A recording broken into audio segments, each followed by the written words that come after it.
Welcome to the Diversity and Inclusion on Air podcast. This podcast is a program of the American Association of Veterinary Medical Colleges Diversity Matters Initiative.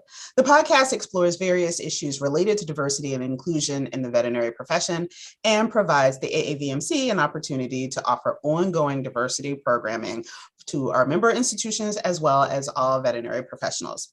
My name is Dr. Lisa Greenhill, and I am the Senior Director for Institutional Research and Diversity at the AAVMC. So on today's episode, I am focusing on two intersecting identities, being on the trans spectrum, inclusive of being non-binary and being BIPOC. So this was another show that really required a lot of recruitment and patience and the help of a lot of folks out there in the field. So thank you, you know who you are, in trying to find individuals within the profession who identify as both of these identities. I am delighted today to welcome my two guests, Dr. Erika Lynn Hendell. Yes, okay. And Marina Huenchunir.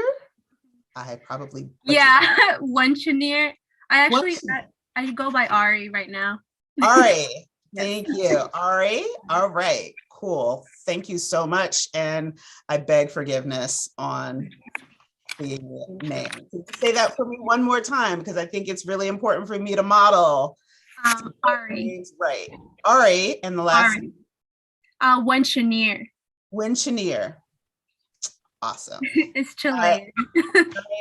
I tell people all the time, like, they're like, oh, names are so hard. And I'm like, if you can sit through 4 years of the DVM program learning, right, multi-syllabic words, medical words, you can figure out how to learn how to say someone's name. It's a doable thing. Mm-hmm. So back to our intro, I do want to say, as we kind of get into this, that this is a really special conversation. This will be a very unique conversation for the show. I'm considering this really to be some sacred space here. These are two wonderful human beings who have really kind of stepped up into the gap here to really amplify voice and visibility to a population that is just largely invisible in the profession. And so I don't want to see any shenanigans in my chat. Let me say that now. But, you know, space and grace and a lot of support for my guests, Ari and Erika. So people who identify as transgender tend to be, according to the Williams Institute, a bit more racially and ethnically diverse as a population. As according to the Williams Institute, there are an estimated about 1.5 million people in the US who identify as transgender, and another 1.2 million people who identify as non-binary specifically.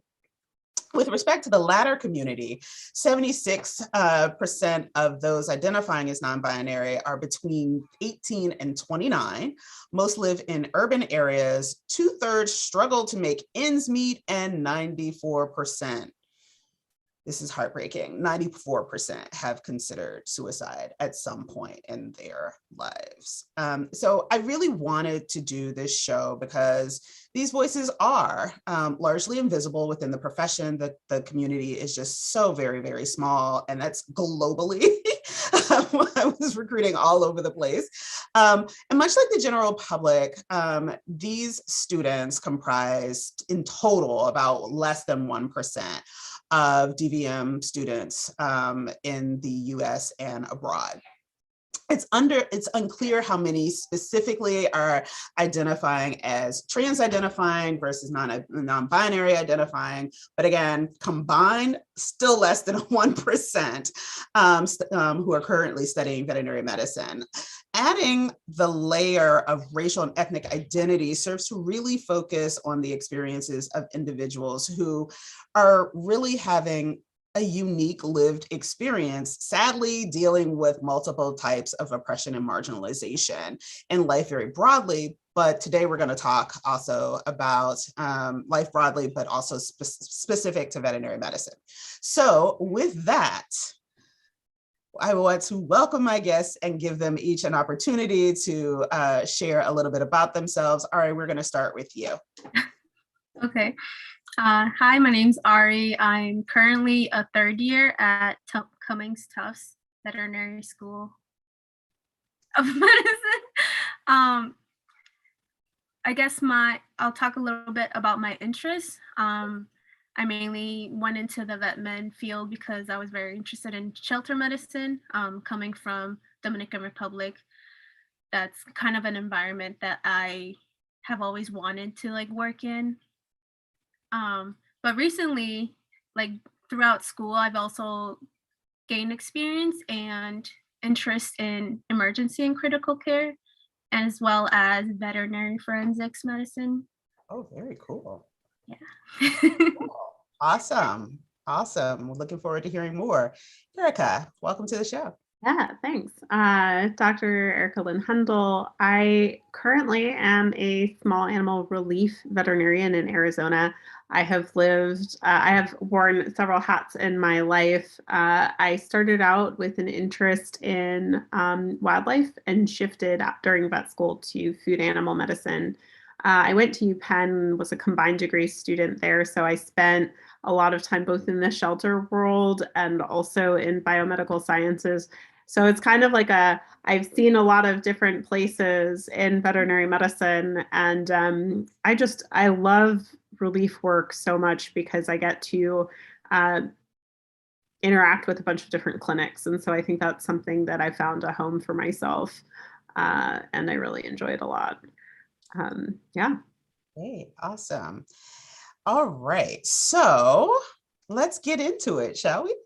Yeah. So it's taken, I mentioned again, top of the show, it's taken a long time to pull this show together because of the very, very small population of individuals who identify both as trans or non-binary and BIPOC.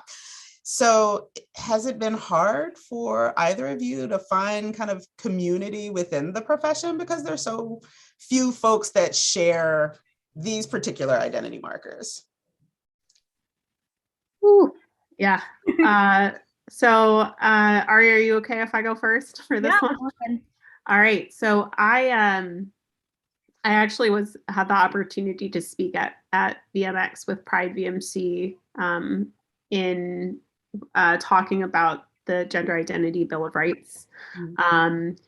And as part of that programming, we also had the opportunity to talk about ourselves. So it was like a 25-minute talk about, what can you learn from so I'm a multiracial Asian American autistic non-binary veterinarian, right? So trying to give some insight. And part of it was I mentioned like, I have yet to meet another veterinarian like me. And so I kind of did a call out being like, if you know another like QT BIPOC veterinarian, like I normally wouldn't do this, but I'm just saying like, please, it would be lovely to meet someone. So like, Ari, I'm going to really like celebrate when you graduate. And you're going to hear from me because we're going to be talking about that. I was actually thinking of reaching out. 100%. And, even in the greater sense of the profession, I've just started to meet just a couple of other people who are associated with animal health, who are not necessarily veterinarians, but are part of that animal healthcare and animal wellness team. And geez, yes, there are very few of us. And, there might be likely, if we look at some of the recent Gallup poll in 2020 that said there are more non-binary veterinarians, 1 in 4 non-binary individuals in LGBTQIA community and youth. So, out of youth, 1 in 4 are using non-binary pronouns, and some are also like gender abolitionists and using neo-pronouns. So those are things that are really interesting happening. And I'm nearing on 40, and it's not as common to meet people my age who are in the field and openly talking about non-binary identity. Yeah. All right. Did you want to Yeah. comment?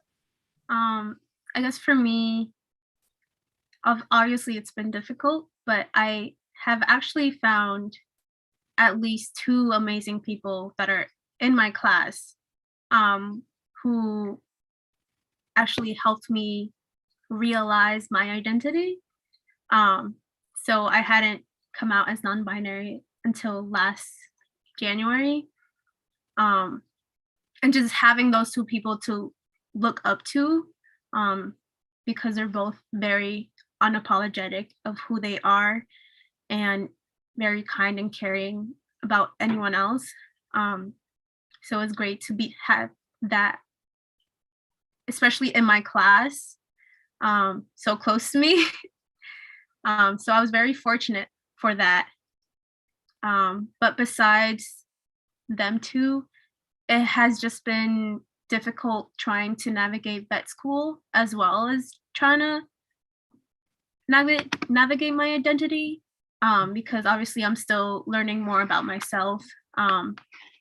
And sometimes I only have enough mental brain cells to do vet school stuff and not like worry about like my identity. So it has been difficult to connect with people, but also just to be able to like get those resources for myself. Yeah, I mean, I imagine that bandwidth, especially for a student, bandwidth is low. It's a very demanding curriculum. Yeah. Little time for self-exploration. Yeah. Like pretty much, I look back on my time at that school and my thesis, and like everything went on pause as far as like emotionally and mentally. Is just like get through it. And there was after graduation, after I finished, that was like a whole new process of figuring things out.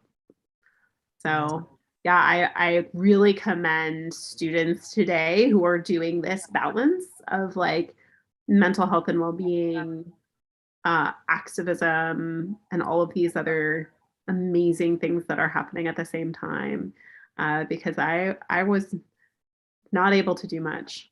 So yeah, my class is especially very much activistic, with a lot of things at my school, honestly. So I'm very fortunate to have that as well. Just be surrounded by people that actually care and like push to want to include mental health into this, and like make, I guess, have our needs aware. Yeah. I mean, I think that those things are really important when we are talking holistically about the experience in, the professional program. We know it's a demanding program. And so then when we start layering our personal identities, whatever they are, but especially if they are different, or any other kind of way that they are seen to be non-conforming, then that's its own, it becomes its own thing, right? Yeah. So I know a number of diversity programs at the colleges talk about intersectionality, and certainly in the last couple of years, within the profession post the murder of George Floyd, everybody is now kind of talking about these things. And some of those talks are good and some of them less so, openly hostile. But I've been really intrigued in terms of looking at the programming around kind of understanding intersectionality. But a lot of times, folks aren't really thinking that way. It's kind of like, here's this piece of identity in a bubble. Here's this piece of identity in a bubble. So I'm kind of curious, right, for both of you. So for Ari, certainly in the academic program, and Erika kind of out in the field when we are talking in the profession about diversity, what do you think about these DEI efforts in relation to really small intersectional populations. So, all right, maybe we'll start with you. Yeah, I guess in my school, with any other school and in any other institution, there's a lot of work to do. And especially during the start of the pandemic and everything that occurred with George Floyd, a lot of people pushed back at the response that our school had, more like the lack of response, or I guess not the correct way to respond.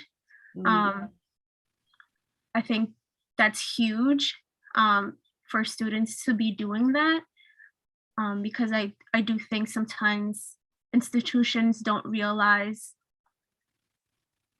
the harm they can do, like by saying something, but also by not saying something. So when situations do come up, I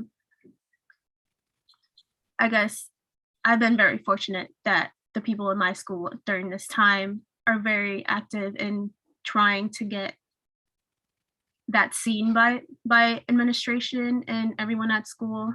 But I definitely think it's a work in progress with anything. But the last few years, it's definitely become better. Not gonna lie. But there's still a lot of work to do. I 100% agree as far as the tremendous amount of work there's left to do. And, also acknowledging all of the work that has been done, up until this point. And then all of a sudden it was like, all of a sudden there was a little bit more traction for conversations to happen and for people to like really lean in. And I still find those limitations as far as addressing intersectionality. I hear intersectionality used as a lot as intersectionality between veterinary medicine and other things as far as used in terms, and it's kind of frustrating. I hear that, like, being a veterinarian and being in our profession, there are a lot of challenges that come with that 100%. But the use of that,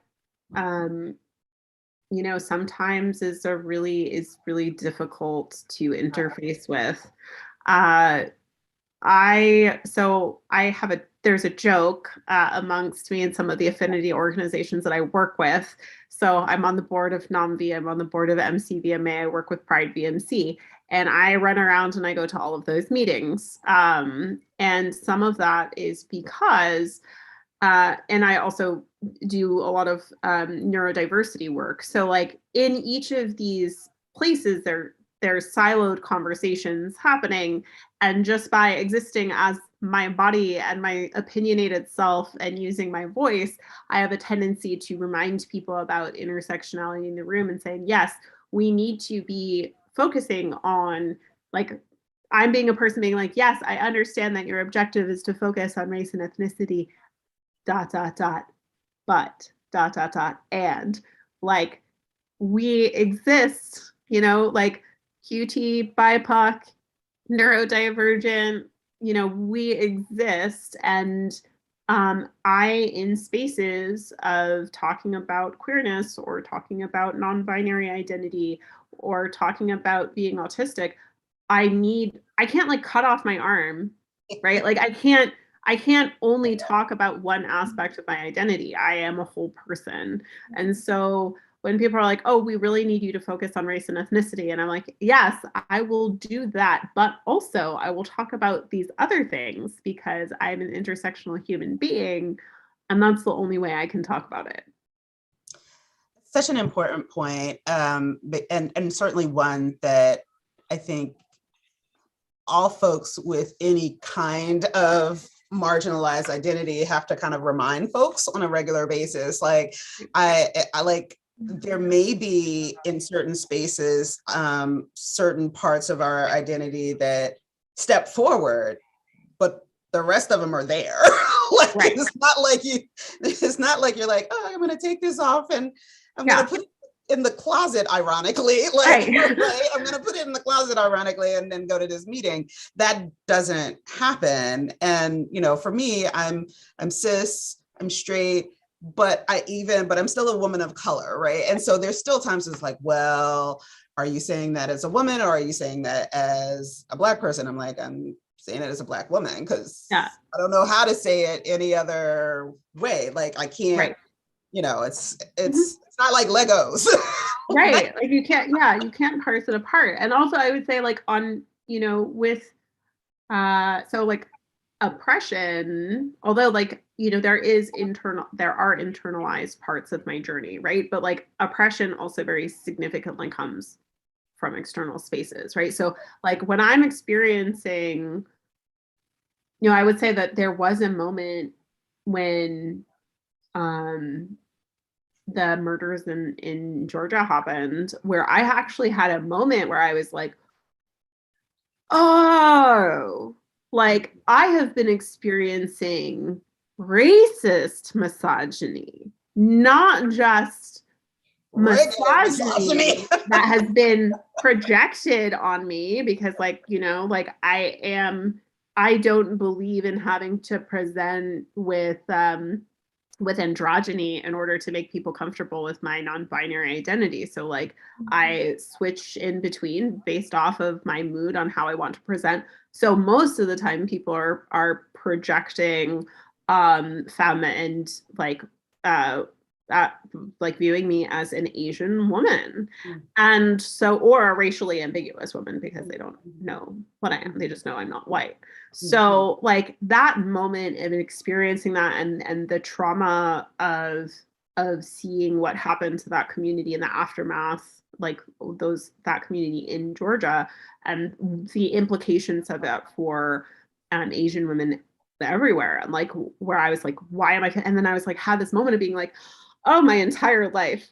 Wait, like that process of racist misogyny specifically and having that redefining. And I think that as people who have marginalized identity are coming into the world and having more conversations and connecting with community and then recognizing like, oh, this stuff that has happened to me is actually directly related to these systems. And now I have to process everything again. A whole different level of healing, which is great. But it's a lot of work because it's never ending, kind of, to be honest. Yeah, it's never ending. Go ahead, Ari. I was just gonna say, I recently I was reading an article, not an article, it was a post that an Asian American woman said about the rise in hate crimes, especially against Asian women, which is not talked about enough, and especially not labeled as hate crimes. So I definitely feel that for you, the frustration and the realization of that, because you didn't realize it because others didn't realize it. It's not shown in the media. Like it's not talked about. We don't name it. We don't name it. Yeah, we don't name it. That was huge for me getting connected to BIPOC community. So one of the most transformational experiences for me was finding community outside of veterinary medicine. When I was living in Iowa and working in swine medicine, I spent a lot of my time working with like the Des Moines Pride Center and then got connected to this amazing community group called Iowa Queer Communities of Color Coalition.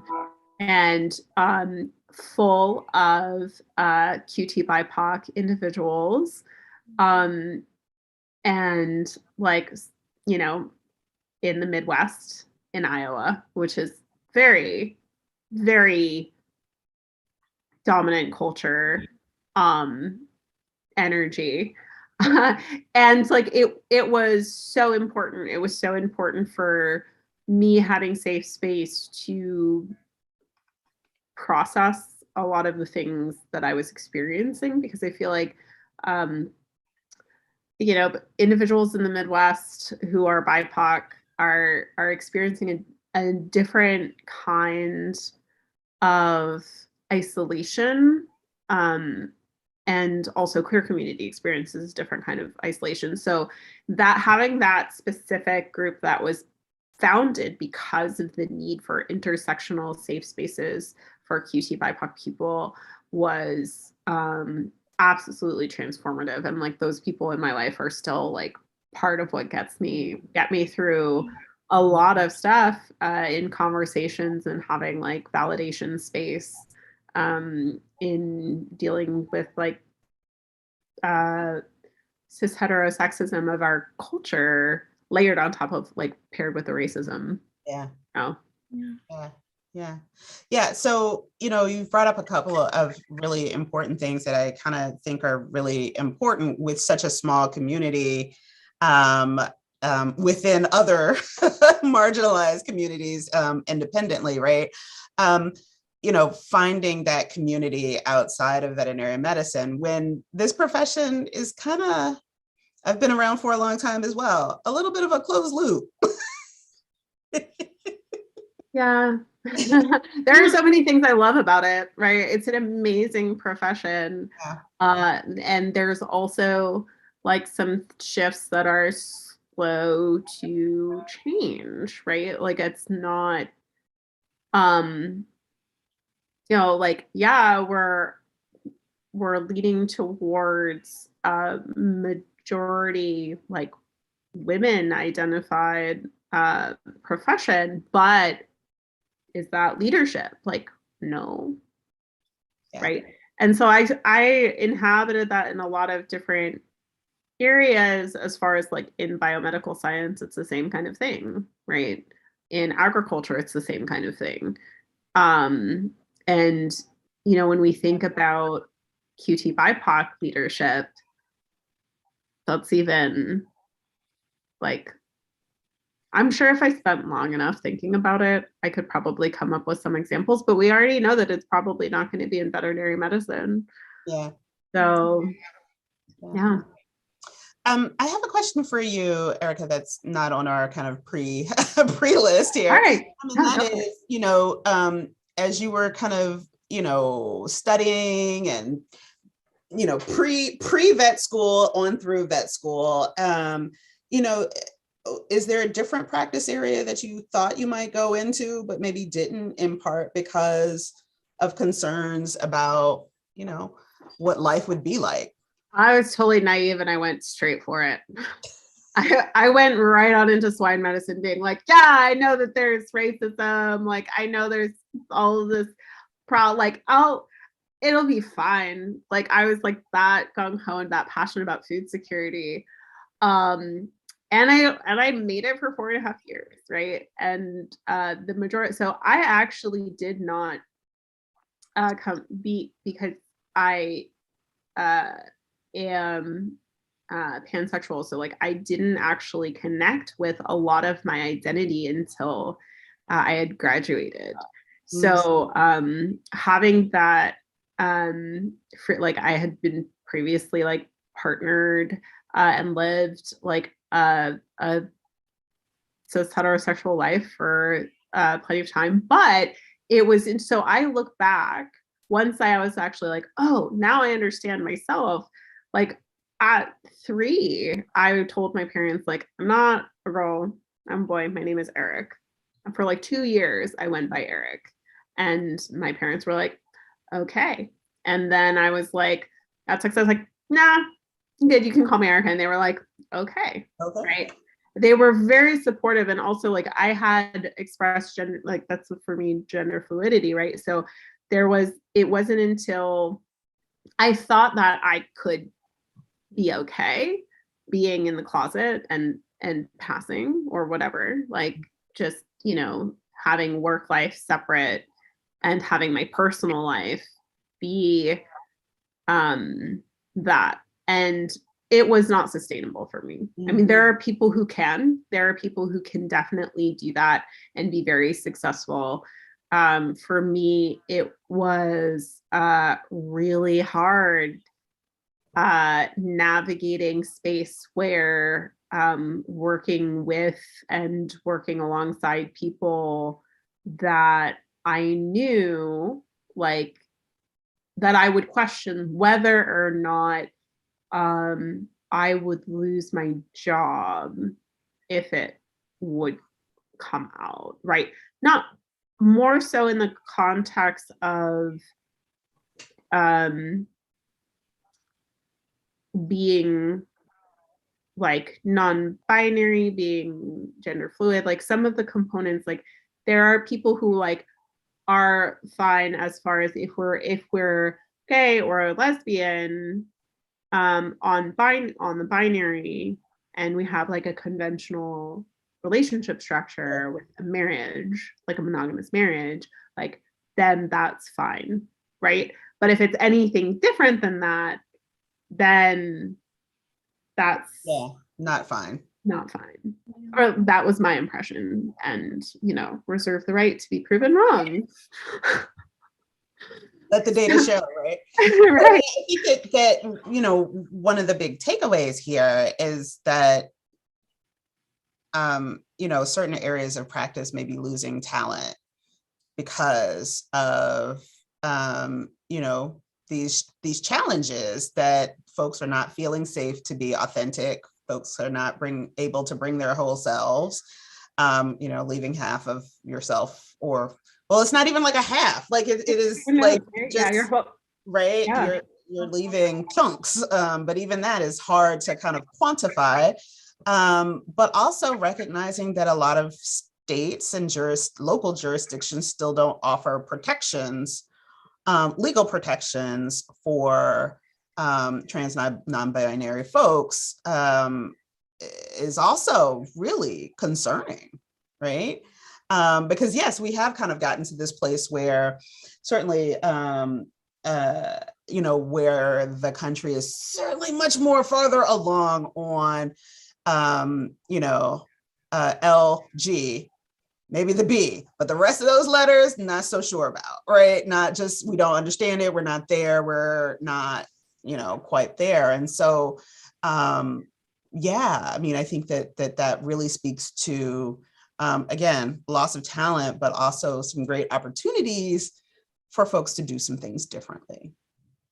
Yeah. So I want to switch gears for a minute and just, or a few minutes, and talk about some big picture issues that have been in the news and pop culture and all of that for quite some time. And I will also say to my listeners and watchers that these are the opinions of the guests and may or may not be reflective of the entire community. So, right. So there's that. So there are a lot of issues that certainly have been pretty loud and visible over the last, I'd say probably definitely year, 18 months, 2 years. And with more visibility, of course, comes some pushback. So I'm really interested in your quick thoughts on trans women in sports. All right. Big picture. Right. Would you like to tee us off? So, yeah. Ari, do you have any comments? You're like, no. No, it's just the whole situation, like, makes me really, really mad. The way these folks are being treated. I feel like a lot of governments may not be going at this the right way, especially with some laws that are being passed. But that just comes to show like the lack of representation that we have, especially in government, and be even able to like create those laws and safe spaces for trans people. Yeah. When it comes specifically to the aspect of sports, right, and competition, what I find most interesting, frustrating, is like how selectively targeted it is. So some of these proposed bills straight up condone examining children. So like straight up try to put into legal precedent the harming of kids. And there's no like question of whether or not that's appropriate. There's no like there's ambiguity in the laws that create space for this type of violence against children.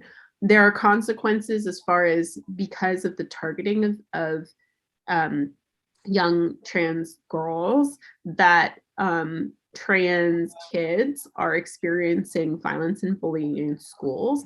There are several studies that demonstrate that trans kids are actually ones who experience higher rates of assault and harassment and bullying. So when we ask like who actually needs protection, like who actually needs, who does this serve, right? And so there are a lot of people are like, you know, there are many, many trans activists who have written extensively on this and talk about how, you know, these laws are designed to address a problem that doesn't really exist. Think about the layers of privilege that are involved with competitive sports that involve funding, right? So like, what is the actual problem here?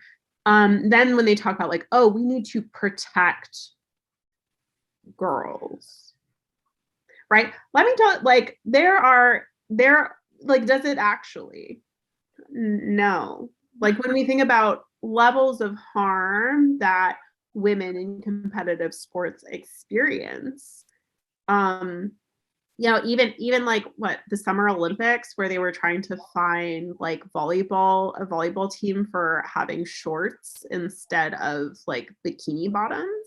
Yeah. Like it's just the irony of what they're choosing to focus all of the energy on is to me more telling about specifically transphobic and oppressive towards LGBTQI community, where we have like within our profession, we have veterinarians with trans kids that are having to navigate being terrified that just by affirming their kids' identities that they're going to have their kids taken away. And then they have to think about, okay, do I have to move? Right? And their kids are experiencing violence in schools and being bullied. So like overall, the sports issue is like the harbinger of something that's like much more disturbing in my opinion, which is the deliberate targeting of children and youth. Yeah, and you know, I think that it is it shouldn't be as complicated as folks make it, but I think that it's also really interesting because I think that one of the things that I think folks don't really seem to understand is that the root at the core of homophobia and transphobia is misogyny, right? And so here is yet another way that we can kind of control young women, right? And girls, right? So okay. So girl, okay, cool. Great. So here are the new rules for you in the ways that, you know, this is the way that you can move through the world, that you can move through the world, not the way that you get to move through the world. Right. And like with biological variability, for example, we had several participants of the Olympics who are not trans, who were then told that they couldn't compete because their natural endogenous level of testosterone was higher than the limits that they had set. Yeah. And it's kind of like, where do these limits come from? I guarantee you that it's not actually something that's reflected. Like I would put money on it, you know, reserve the right to be wrong, that those limits are very limited. Like those studies are very narrow in what type of cohort or people that they took samples from. Yeah. So and you know, I think that it is also interesting that these conversations don't apply to trans men And I'm sure that is a perception of, oh, well, they're not going to be competitive, so it's not an issue, right? Yeah. I mean, again, that goes back to what do we really think about women, right? And in the very most cis traditional kind of, irritating ways, right? So, so next hot air balloon topic, Dave Chappelle. Huh. So let me set it up. So last year, he has a giant contract with Netflix. And last year, he put out a new 1-hour series. And there's a whole bit in the series about the trans community and, how he talks about the trans community, what he says about the trans community, how he's pretty much kind of dragged the trans community. Like, I mean, it was just not, it was a thing. So, yeah, thoughts on Dave, who also then was like, you will not demand my presence at a meeting, when there was kind of this overture of, hey, let's get together and talk about it. Right. Like that, where he's like, I want to negotiate, right? And have a conversation, or like, you should have a conversation with me, but I don't actually want to have a conversation. Yeah, and like, I get to set the terms of what that conversation is, right? And so, yeah, it blew over only because we have other news that slid onto the front page, right? But I'm kind of curious about thoughts. All right, you want to go first? Yeah, I can go first. The whole situation was very hard for me, especially like that time last year. And everything that went with it, like everything that he said that was kind of ridiculous, like afterwards, and the fact that he wasn't really apologetic about it. He never really apologized about it and just made excuses for why he thought it was okay, or why he thought it should be okay for him to do that. And I guess that just comes to show like the power that celebrities can have, especially like with money. I feel like everything's about money. If you have money, like, you can say, do what you want, and you're not going to get in trouble for it. So that's my opinion. Yeah. So I spent a little bit of time. So before I had watched commentary. I hadn't actually watched the special until recently. And I'll point out that in his fresh out the gate, he makes jokes about child sexual abuse, he makes anti-Semitic commentary. He targets a lot of different groups. And then is also incredibly misogynistic and kind of very irreverent, right? And I think at times, like, there important, so one thing that we all have to do is hold multiple truths, right? There are like valid points for discussion, especially regarding racism within LGBTQ community, right? Incredibly relevant. But then there are so many things that are just factually wrong that he says, like trans identity have existed, or like the beginning of trans identity being oppressed comes with colonization, right? So, that whole thing about being like, this is a new thing. No, it's not. Like, queer QT BIPOC people have existed since always and have been oppressed since always. So the concept that somehow, like within he like spends a second processing the fact that there are like QT BIPOC people and then continues to separate it and just be like, you know, and erase non-binary people and in commentary, and then like chooses to like uplift and speak in support of a transphobic rich white person. Like that's what he chooses to do, in my opinion, utilizes the very same tools of supremacy of marginalized groups, which is divide, right? And instead of working together or saying like, how can we work together? It's saying that if you are successful, I'm going to torpedo you because I don't feel like what's happening for me is equal. Yeah. Where I would challenge marginalized communities to say, you're succeeding. Hell yeah. How can I join on that? How can we work together? How can we talk about intersectional identity and uplift, and also hold, you know, people accountable who are not showing up for each other? And so overall, like this playing into divisiveness, like saying racist things about other cohorts and other groups. But yeah, he does punch down. He punches down like across the board. And so it's really difficult for me to have any sympathy for him at all.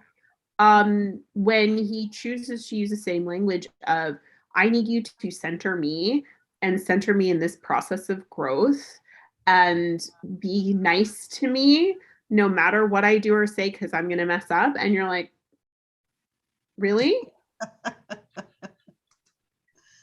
Like, yeah. Have you been to a DEI 101 course? Like, do you see how like literally the things out of your mouth are like the very things that are coming out of mouths of people who are white supremacists? Yeah. Like, hey, if that's what you want to do with your platform, I mean, unfortunately, you're getting paid for it. And like, you know, so I look to the trans leadership at Netflix who like left, who spoke out, who protested, who said like, these are the things. And like, the thing is like, yeah, you have disclosure put together by Laverne Cox, which like, if you like is just seminal. It's a seminal work. And so like, the thing is that they exist on the same platform, but there's no statement paired with David Chappelle's work that says this is transphobic as heck and full of terrible content. And you should look at a bunch of this other stuff to counteract that, because a lot of people won't. A lot of people will just watch that and then be influenced to continue to put that content forward. And I know a lot of QT BIPOC people who really had a very difficult time after that because they had to go into their own communities. Yeah. And within community and correct people that they love to say, hey, like, I exist. It's not like against queer people or trans people. Like, if you say those statements, like, you're also like that hurts me as a QT BIPOC person. Like, and I'm not the exception. Right? Yeah. And there's a lot of us. Yeah. It's kind of like, you know, those what folks say when they don't think anyone different is around, right? And then you get to find out that people are saying really ugly things. So I do have there is a question from the chat, and so I will ask this. It is a sensitive question, as this topic is sensitive. Actually, this person has posed the question to Ari, but certainly Erika, you're welcome to chime in. How do you deal with dead names for enrollment at your institution, or have you yet changed your name? So, like, is this the name you go by versus the name you like, you know, your government name. Like, Yeah. as we Yeah, no, it's definitely different from my government name. And it's more of a recent change for me. But I do have friends at school that have dealt with this, and it's very frustrating. Mhm. It's kind of like a constant, you just have to constantly remind them, especially like they'll misspell it. They'll use your dead names on documents and lists that like everyone can see. Mm. And it's not always other people that like get the name wrong. It's like the institution. um so it's very hard, especially for me being new to it. I feel like that's one of the hardest times, because you, after a while, you just get tired of correcting people and kind of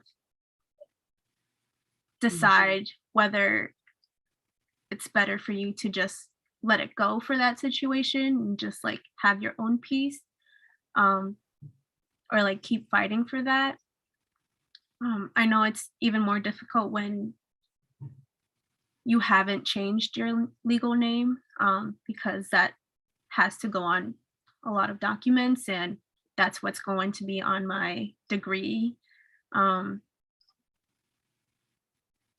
it definitely is very hard. But I guess finding people that have gone through that, not even just in veterinary medicine, because I think a lot of trans folk go through the same exact thing. And it's just hard, especially because our profession is so heterosexual and white, and a lot of the culture that we have, that I've been a part of, is just not included in almost anything. So it's just hard to find that support. Yeah, there's a lot of barriers involved, right? So for legal name change, like it's a big process. It's a huge process. And you know what? Getting your name changed or your last name changed for marriage is not hard. It's easy, right? And it's very simple. And it's pretty funny because I chose not to change my name when I was married. And that was kind of a thing, right? But it's this component of why the barriers, right? Why is it so difficult? And then you know, students don't really have a whole lot of extra time to fight the fight. So if an administration cares about their students, like as espoused, right? Like having someone address that for an incoming class is not hard, in my opinion. It is something that is, you know, easy to do. Doing a check-in and making sure that that is right, making sure that your staff has been appropriately trained, like all of the clinicians, all of the staff have done updated Title IX training, right? And that understands that, like, so the issue is like we already know what the legal environment is on a local state level, even though on national we have some national recognition, we have some national legal protections. So waiting, it's kind of one of those things where like waiting for us to have, as a community, to have legal protection on a state and national level, that's like really doesn't sit well with me as far as like allyship and showing up, because we're having these battles where state by state people are trying to take away civil rights from LGBTQIA individuals and from women. Yeah. Right. And so for institutions to be like, well, we're just going to do the bare minimum, when it would be very simple for somebody to help students navigate this space, to make sure that professors are informed and have the resources that they need to do a good job. And you know, maybe even if there are people who will help students navigate that space in their degree and their licensing before they graduate. Yeah. That would be really powerful. That would be really, really great. You know, there's a wonderful sociologist, very well known, Tracy McMillan Cottom, and she actually just released these little note cards that you can buy, but they say the institution cannot love you, right? And it's so powerful. Like the individuals in the institution, at the individual level, they can be supportive, they can love you, they can, you know, be advocates, they can be allies, but the institution cannot love you. And I thought it was just such a powerful statement that I struggle with, right? Working with institutions and trying to kind of create some of these spaces and trying to get institutions, if not closer to love, but at least paying attention, right? So I have one question, because we're almost out of time, but I have a question for both of you. And that is, what kind of change would you like to see in the veterinary profession? You go first, sorry. Or maybe I should go first, because I'm all like, you go first, and I'm gonna let Ari have the last. Annoying, like a jaded old veterinarian. Oh, no. No, just kidding. I want to see more questions about, like, sorry, hang on. If I have someone tell me one more time that all I have to do is focus on the medicine and be a good doctor and, like, you know, like, be nice, I'm gonna lose something, right? Like I'm gonna, you know, and I have had to very calmly say, I would like for you to recognize that although that might be the case for you, that is not the case for me. Right. And I think that until that idea is the norm, that, like, who does medicine? People do medicine, right? So to no longer hear this constant, like, it's about the medicine, it's about the medicine, it's about the medicine, just you gotta, no, people, teams, human beings are practicing veterinary medicine. People are whole people that come in through the front doors of the clinic with a whole lived experience, whole things that they have experienced throughout the day. They work in the clinic and they go home and they also experience things.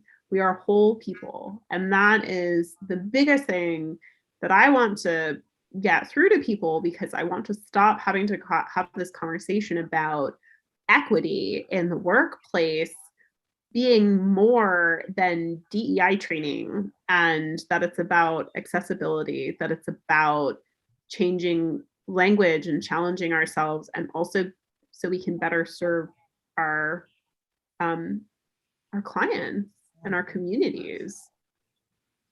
So that's yes. Yes. I mean, I think it's, you know, it is a real statement of privilege to say just focus on the medicine.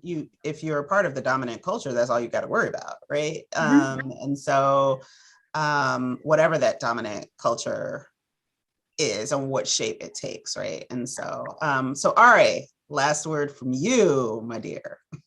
I guess some things that I've seen, like with my time in veterinary medicine at my school, they have started to, like, make those trainings for professors and people that work in the hospital.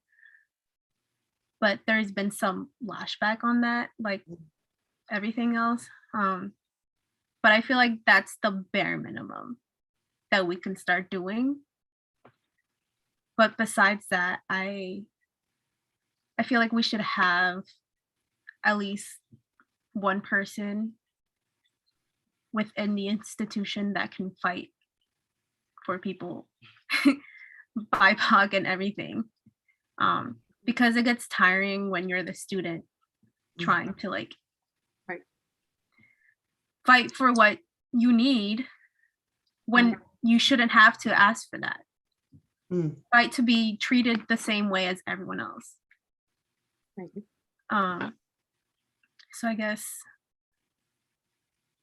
me coming on this show, I really wanted to like show other people that they're not alone. And I feel like that's really hard, especially in our profession.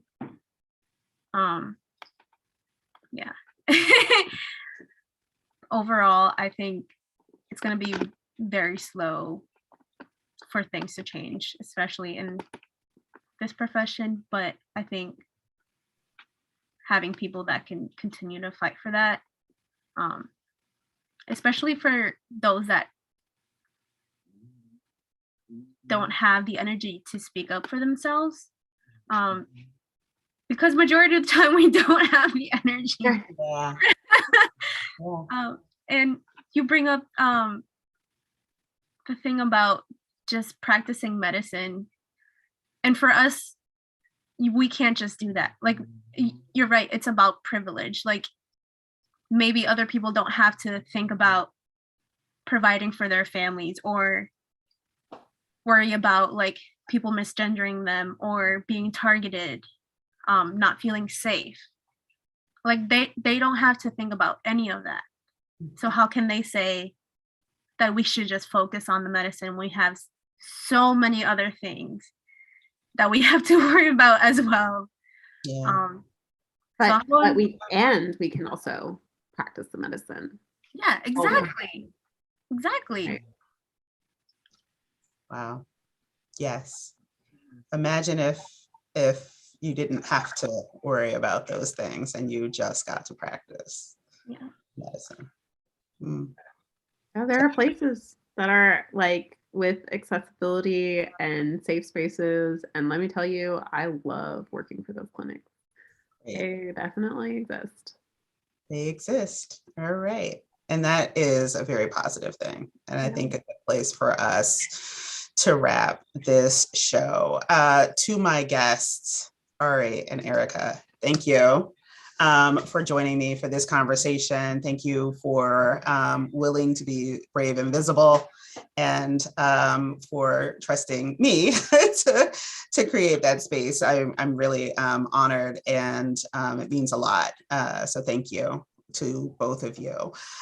This has been another episode of AAVMC's Diversity and Inclusion on Air.